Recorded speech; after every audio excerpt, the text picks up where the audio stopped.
जस्ता विषयलाई गम्भीर रूपमा विधेयकमा राखिनुपर्छ। अन्तर्राष्ट्रिय सीमा, विमानस्थल तथा सम्भावित मानव बेचबिखन स्थलमा निगरानीको व्यवस्थालाई प्रभावकारी बनाइनुपर्छ जस्तो लाग्छ। अन्त्यमा सभामुख महोदय, मानव बेचबिखन विरुद्धको कानुनको सफलता अपराधीलाई कति वर्ष जेल पठायौँ भन्नेमा मात्र सीमित राखिनु हुँदैन।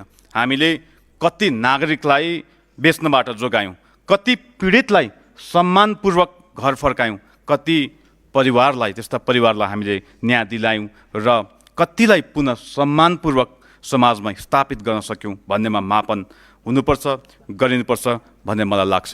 धन्यवाद। नमस्कार। जय नेपाल। माननीय रमेश कुमार मल्ल, त्यसपछि माननीय दीपक बोहरा।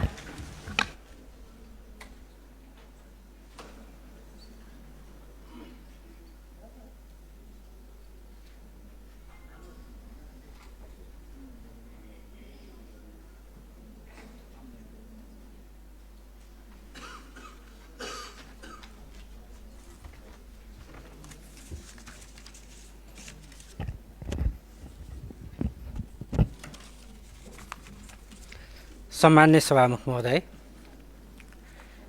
मान्य मन्त्री सीताबादीजीले प्रस्तुत गर्नुभएको मानव बेचबिखन तथा ओसार प्रसार नियन्त्रण पहिलो संशोधन विधेयक 2063 माथिको सैद्धान्तिक छलफलमा आफ्नो धारणा पेश गर्दछु।